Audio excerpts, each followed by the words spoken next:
As the sun floated up from the horizon, the hues gave the stretch of blue, purple, orange, and red. Beneath that blue lied a world of discovery. As I waded and immersed myself underwater, I saw a completely new world. I looked to my left and saw a most beautiful reticulated butterfly fish with its black body and its yellow stripes. As I looked below me, I saw a coral reef, but not just coral reef, a diverse and colorful coral reef, and I saw all the tropical fish living and thriving around, enjoying life.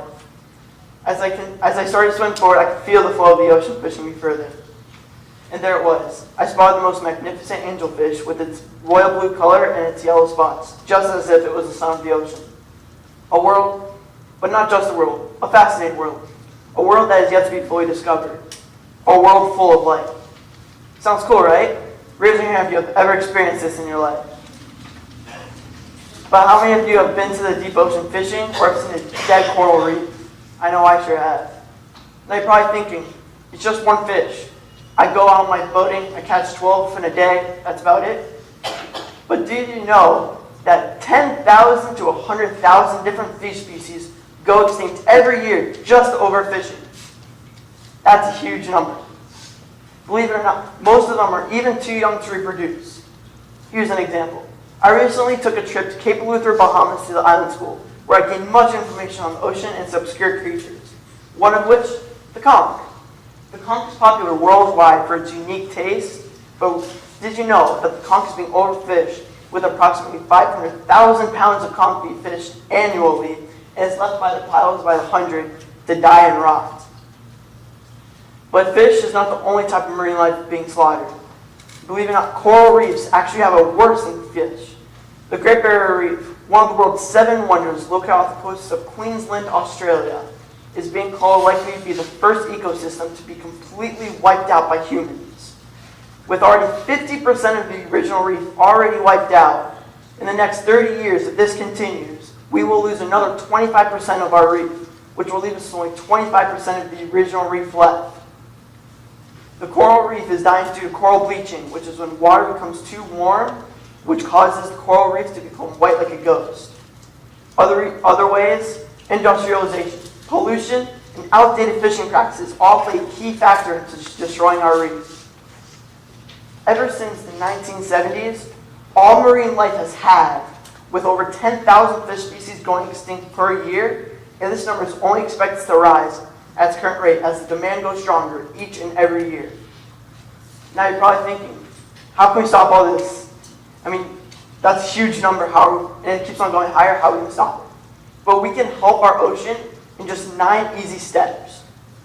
Solution number 1 would be to limit the amount of runoff water we allow into our oceans. That keeps on harming our marine life and our coral reefs. Solution number 2 will be to have less pollution by walking, riding a bike, or taking the bus.